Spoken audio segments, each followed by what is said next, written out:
here at Kyndryl, we've been taking quantum safe networking more and more seriously lately.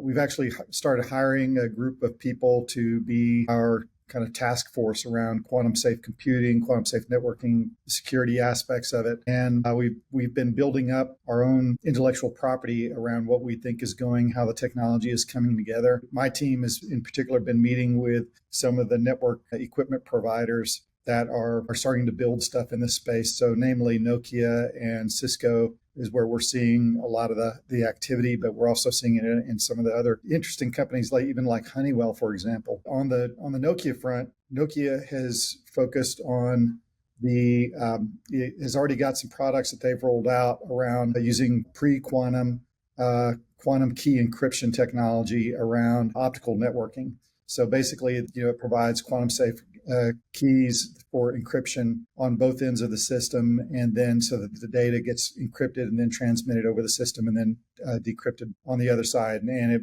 would protect a company against a situation where somebody is able to tap the optical signal and decrypt it with a quantum computer. In Cisco, some of the things that we've been talking to them about is how they've been extending quantum safe computing into the switch itself. And there's a couple of aspects on this. One of the things that we see them doing is building the entire switch fabric using qubits, and they've had some success now in creating some switches at small sizes, and they fully expect that that's going to expand up over the course of the next few years to levels that are usable levels. But the other thing that we see is that companies like Cisco are also working on how to encrypt, or how do we make safe networks that are already out there. Because if you think about quantum computing, whenever a quantum computing resource gets into place, it puts a lot of things at risk. I mean, the ability for a quantum computer to basically be able to crack the codes of a lot of the mainstream encryption methodologies today is what puts it all at risk. If you're an enterprise or a telecom company, you got to be thinking ahead about that time and saying, well, gosh, what am I going to do? I mean, how much of my infrastructure has got to be replaced for it to be quantum safe? I mean, what kind of separation do I need to make now on that? And so some companies are coming out with trying to prepare the existing infrastructure so that all of that infrastructure doesn't have to be completely replaced, but to support that existing infrastructure with new quantum key software upgrades that can be actually downloaded as a patch onto existing routing infrastructure that's not too old to be able to handle the extra work, that's the workload that would come into that. And so we're starting to see some of those things start to become reality. I think that that's a really promising path to go down. But overall, enterprises are really, we think this is something that enterprises need to be starting to get concerned about now.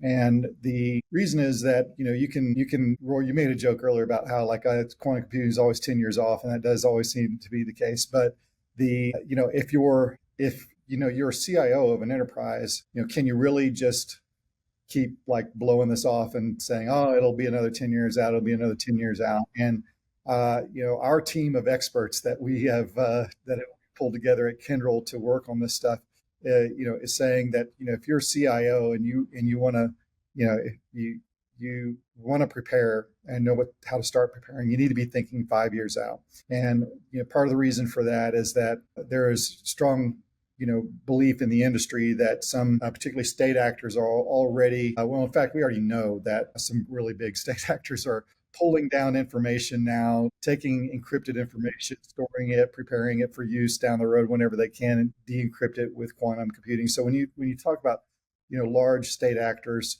that's a real possibility. And so we need to be preparing for that and taking measures now to watch out for that. So whenever we're advising customers, we're telling them that think about it in that time. Think about what would happen with your infrastructure if in 5 years there got to be state actors that had a real quantum computing capability. And the funny thing is also some people believe, some people will say, oh, well, it's, still 10 years out. There are some people in the community, in fact, a recent poll by Wired magazine that came out that said that roughly 15% of the scientists that work in this space think that somebody already does have a quantum computer that's capable of this stuff, but they're not telling anybody about it. Of course, that logic makes sense too, right? I mean, if you had a quantum computer, would you tell people? No, you wouldn't. Right. Right, right. Yeah. And there's, I saw some other thing talking about like, well, what kinds of things would start happening if somebody had it and they weren't telling other people, how would you see it manifest itself? And it's kind of funny because some of the ways that you might start seeing it manifest itself are things that we're starting to see happening in the world. So there's a lot of call for that. What we're doing on the Kindle side to try to help our customers is that we've created this group of technologists that are really experienced and knowledgeable in this space, and we started coming up with we put a lot of thought into technical guidelines about how to approach, making your infrastructure safe for the age of quantum computing, and how to do that over time, and how to prioritize different elements of it over time, and so that you start preparing yourself, in a way that is economically more palatable than taking the risk of, well, let's just wait until I see the headline that says quantum computers are available or whatever, or Microsoft's got opening up quantum computing to the world or something like that. And then you got to totally scramble and you got to spend a bunch of money doing it. So that's kind of how we're looking at it here at Kindle.